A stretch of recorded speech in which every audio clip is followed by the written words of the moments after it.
ఒకసారి నాటితే ఏళ్ల తరబడి దిగుబడినిచ్చేవి పండ్ల తోటలు. సపోటా సుమారుగా 30,000 ఎకరాలకు పైగా విస్తీర్ణంలో ఉమ్మడి అనంతపురం, ప్రకాశం, నెల్లూరు, తూర్పు, పశ్చిమ గోదావరి, శ్రీకాకుళం జిల్లాల్లో సాగవుతోంది.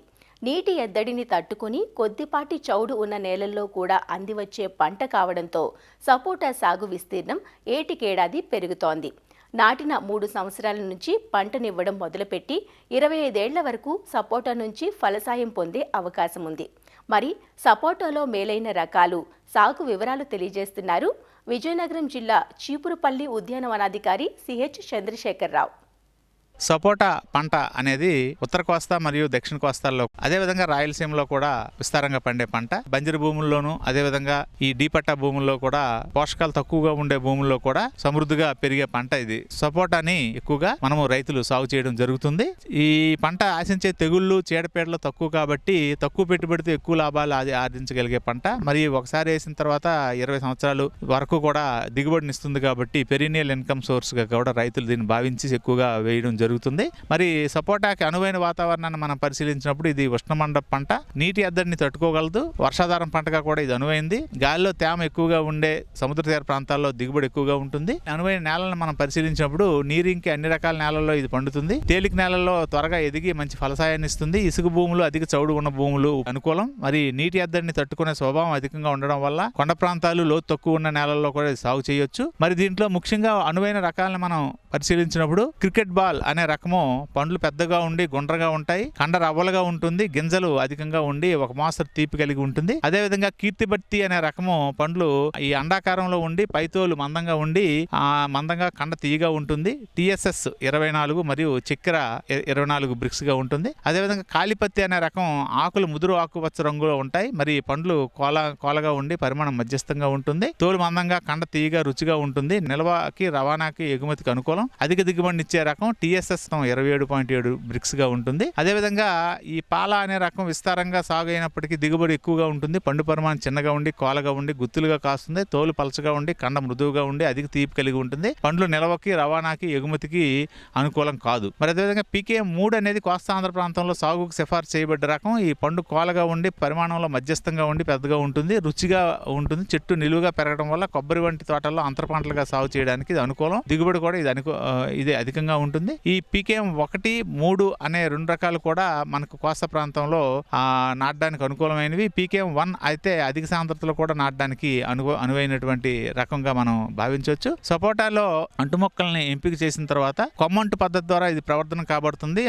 ప్రవర్ధన కాబడ్డ అంటుమొక్కల్ని ఎంపిక చేసుకోవాలి. ఏడాది నుండి 2 సంవత్సరాల వయసు ఉండే అంటులను ఎంపిక చేసుకోవాలి. ఎక్కువ వయసు గల అంటుమొక్కలైతే వేరు వ్యవస్థ గుండ్రంగా చుట్టుకుపోయి పొలంలో నిలదొక్కుకోవడం కష్టం కాబట్టి మనము సరైనటువంటి అంటుమొక్కలు తీసుకోవాలి. నాటే సమయాన్ని మనం గమనించినప్పుడు జూలై నెల నుండి మనం నాటుకోవచ్చు. ఎంపిక చేసిన రకాన్ని ఎకరాకి 40 మొక్కలు చొప్పున్న సాంప్రదాయ పద్ధతిలోను, 160 మొక్కలు చొప్పున్న, అంటే మొక్కకి వరుసకి మధ్యలో 5 మీటర్ల చొప్పున నాటేటట్లయితే 160 మొక్కలు చొప్పున నాటుకోవచ్చు. మరి గుంతలు 3 అడుగులు పొడవు వెడల్పు లోతులతో గుంతలను తీసుకోవాలి. మరి గుంతలు తీసిన మట్టికి 30 కిలోల చివికిన ఎరువు, 2 కిలోల సూపర్ ఫాస్ఫేట్, అదేవిధంగా 200 గ్రాముల క్లోరిపైరిపాస్ కలుపుకొని గుంతలను నింపుకోవాలి. 15 కేజీల కొబ్బరి పొట్టును పోసుకోవాలి. కొబ్బరి పొట్టు వేసవిలో ఎక్కువగా నీరు నిల్వ చేసుకుని మొక్కకు నీటి ఎద్దడి రానివ్వకుండా ఉంటుంది. మరియు కుళ్ళిన తర్వాత మంచి సేంద్రియ ఎరువుగా మారి చెట్టుకు ఉపకరిస్తుంది. అంట్లను గుంత మధ్యలో ఉంచి అంటుభాగం భూమి పైకి ఉండేటట్టుగా నాటుకోవాలి. నాటిన మొక్కలు పాదులు చేసుకొని నీరు పోసి మొక్కలు గాలికి ఒరిగిపోకుండా ఈ కర్ర పాతి ఊతం ఇవ్వాల్సి ఉంటుంది. వేరుమూలం నుండి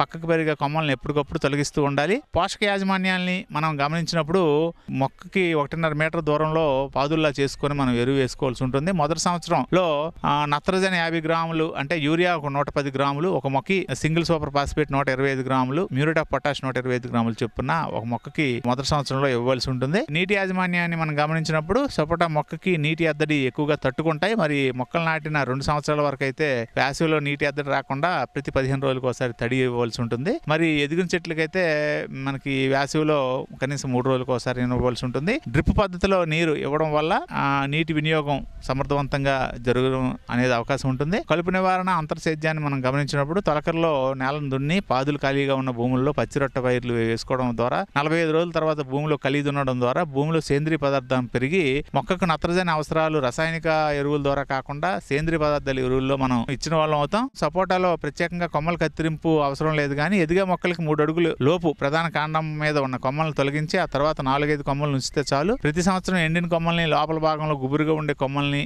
నేలను తాకే కింద కొమ్మల్ని కూడా తొలగిస్తూ ఉండాలి. తొలినాళ్ళలో వచ్చే సస్యరక్షణ మనం గమనించినప్పుడు దాంట్లో ప్రధానమైనవి పిండి నల్లి, ఆకుగూడు పురుగు, అదేవిధంగా మొగ్గ మరియు కాయతొలుచు పురుగులు ఉంటాయి. మరి పిండి నల్లి అంటే ఈ పురుగులు తెల్లటి పిండి పదార్థంతో కప్పబడి ఉంటాయి. ఇవి పూత కొమ్మలు, కాయ తొడిములు ఆశించి రసం పీల్చడం వల్ల పిండి రాలిపోవడం జరుగుతుంది.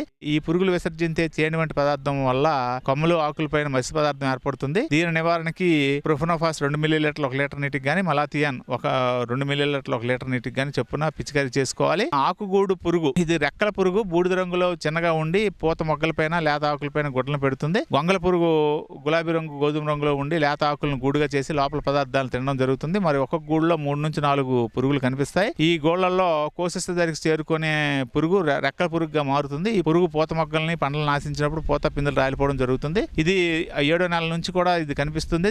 దీని నివారణకి గూడుగా మారిన ఆకులను తొలగించి నాశనం చేయడంతో పాటు ప్రొఫెనోఫాస్ 2 మిల్లీలీటర్లు 1 లీటర్ నీటికి లేదా క్లోరిపైరిపాస్ 2.5 మిల్లీలీటర్లు 1 లీటర్ నీటికి చెప్పున్న పిచికారీ చేయడం వల్ల ఈ ఆకుగూడు పురుగుని మనం సమర్థవంతంగా నివారించవచ్చు. అదేవిధంగా ఈ తెగుళ్ళ విషయానికి మనకి వచ్చినప్పుడు ఎక్కువగా ఈ ఆకుమచ్చ తెగుళ్ళు అనేది ఉంటుంది. ఆకుమచ్చ తెగులు చిన్న వలయాకారపు మచ్చలు, తెల్లటి మధ్య భాగంతో చిన్న వలయాకారపు మచ్చలు ఏర్పడడం జరుగుతుంది. గులాబీ రంగు లేదా ఎరుపు రంగు అంచులతో ఏర్పడతాయి.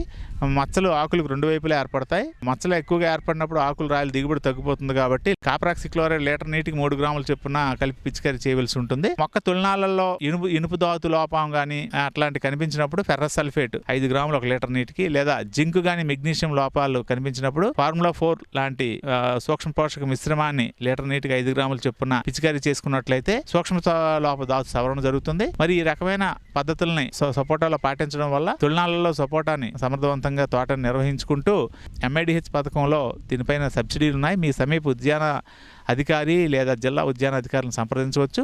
మరి సపోటాకి బిందు సేద్యం ద్వారా నీరు ఇవ్వడానికి ఏపీ మైక్రో ఇరిగేషన్ ప్రాజెక్టు కింద సన్న చిన్నకారు రైతులకు 90% మరియు పెద్ద రైతులకు 50% రాయితీ మీద సూక్ష్మ సేద్య పరికరాలని రాయితీగా ఇవ్వడం జరుగుతుంది. వీటిని వినియోగించుకొని సపోటాని సమర్థవంతంగా మంచి తోటని అభివృద్ధి చేస్తారని కోరుతున్నాం.